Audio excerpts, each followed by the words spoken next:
Hello, friends. This is Dave Hurwitz, executive editor at ClassicsToday.com, here to talk about Bruckner. Yeah, it's been a while, hasn't it? And that's significant because the question that we need to consider is, has the mania for Bruckner finally exhausted itself? It really is kind of fascinating because last year, you may recall, was like a Bruckner year, maybe the only Bruckner year. And all kinds of stuff happened. We had Telemann's wretched Bruckner cycle. We had the Vienna Philharmonic Bruckner cycle on Decca reissued. We had the completion of Marcus Poschner's Bruckner cycle, doing all the major editions of all the symphonies 150 different times on Naxos and Capriccio. And that came out, and there was just tons of the stuff, really tons of the stuff. And what kind of fascinated me about it, actually, is that, Bruckner wrote a lot of music.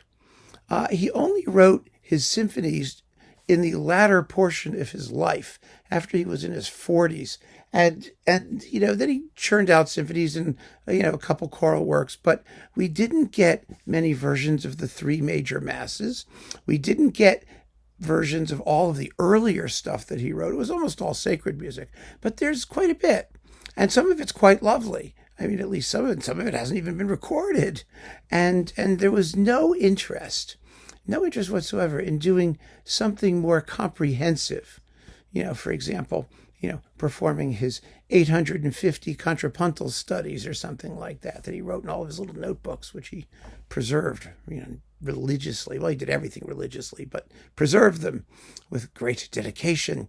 Anyway, the bottom line is there was no deeper exploration of the man. And the reason for that might be because there was nothing to explore, nothing deeper at all. He was let's just put it this way. He ran the emotional gamut from A to B. C was a push. He got towards C, I think, with the Ninth Symphony. But the bottom line is that Bruckner's emotional range as a composer seems to have been rather limited. And it could be that is showing up in the reaction or the response to the efforts to make him a staple in the way that Mahler and Shostakovich and Beethoven and all those people have become staples of the repertoire, because it really interests me. I mean, there's no shortage. New Mahler cycles are starting, new Shostakovich cycles. My God, Shostakovich is really popping up all over the place. People are still doing cycles by major composers of a certain type, but Bruckner seems to have had this mania, which crescendoed steadily over the past few years up until the Bruckner year. And then, the blockage, ended, and this stuff all came out, and now it's gone. And now that it's gone, things are settling back down to their original circumstances, the original state of being, in which Bruckner is kind of a specialty or minority interest. And let's be clear, there's nothing wrong with that. Some composers will always be specialty or minority interests, and it's fabulous. Bruckner did what he did supremely well. And what he did was express states of transcendental ecstasy in his slow movements and occasionally in his quicker ones. And as we get toward the end of his life, the Eighth and Ninth Symphonies, he achieved a deeper or greater range of emotional depth, that is, from anguish to transcendental ecstasy. I mean, there was more contrast built into what he was doing. I mean, his harmonic range became wider. It's not that he didn't evolve as a composer or that his style didn't change at all, but it evolved within its very, very circumscribed parameters. And this is just a fact. There isn't any question about that. We're not going to have any debates about that because it's true. I mean, that's reality. Bruckner was a limited guy in terms of what he could do musically. He just wrote those late symphonies. He didn't write anything else. Okay, yeah, he wrote Helgoland. I mean, Te Deum, a couple other sacred works. But essentially, this was what he was. And you can't expect any surprises. There really were no surprises. It was all extremely straightforward and pretty much predictable. And so I really find that if he ceases to be a popular thing, I'll actually be gratified by that. Because if he ever did become a popular thing, something would be terribly wrong with our musical responses. I mean, I know there are Brucknerites. I know there are people who are out there worshiping. I mean, there are people who worship everything. There are people who worship cucumbers. I mean, there are people who worship, Cabbage Patch Kids. People worship, their cat. I mean, I have cats. I don't worship them. They don't worship me. But people do. People obsess. And people can obsess about whatever they want to obsess about. That's perfectly fine.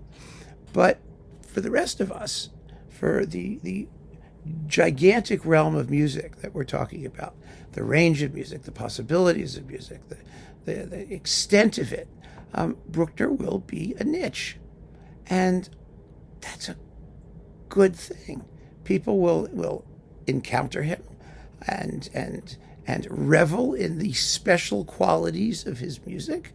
And then, if they're healthy and normal, they will seek out other qualities in other people's music. And he will become a part of your natural musical life, but not the be-all and end-all of it, and not something that's going to be just constantly pursued and redone and reissued and re-recorded. And it's just not possible, I thought to myself, that there are that many conductors out there who are truly devoted to Bruckner.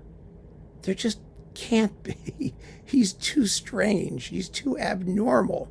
His emotional range is too, let's not say limited. Let's just say specialized. So he's special.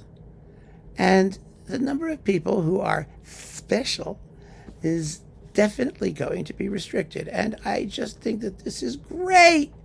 By all means, we should have celebrated his centennial or bicentennial or whatever the hell that thing was that came up, a little while ago, and push him as far as we can to see what would happen. It was like a great experiment, shove it in front of everybody and, keep shoving it in front of everybody and saturate the market and saturate the airwaves and saturate concert programs and just fling it at people willy-nilly and see if it sticks. Well, I don't think it's going to stick. And I think we should learn from that. It tells us something. It's a noble experiment. It doesn't say anything bad about Bruckner or people who like Bruckner, that the music doesn't have the kind of perpetual, ongoing staying power or popularity, just plain popularity as the Beethovens or the Mahlers or the Shostakoviches or the Tchaikovskys or the Ravels or the whoever you want to pick. He's a special thing in the world of music, and I just love that. I love special things. I think Bruckner is marvelous. I go on Bruckner binges. I do. There are moments when I hear it and I just can't get enough of it. And it's just fabulous. And then I get saturated and then I turn to something else. Well, maybe that's what's happened more generally. And I think that, we'll see. I could be wrong. It could all start up again in a few years. You never know. I mean, it may be that it's going to be one of those cyclical things. There's going to be some sort of astrological reason, when Mars is in Pluto or Jupiter is in Saturn or something's happening, all of a sudden everybody has to hear Bruckner. But so far, it seems to me that the fever is dying down. which is something I can't say about a lot of other composers. And actually, like I said, if Bruckner really is special, then it should die down, because that's how you preserve his special qualities. It should be something that should always be a discovery, not a quotidian, a quotidian endurance thing where you just have to see the same stuff constantly because everyone's doing it, because it's popular and it just has to be done and we got to keep doing it. No, give it a rest.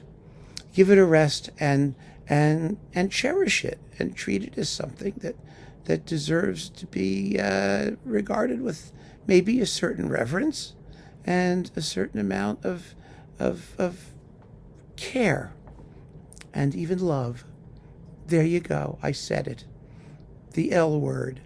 So keep on listening, friends. Thanks for joining me. Take care.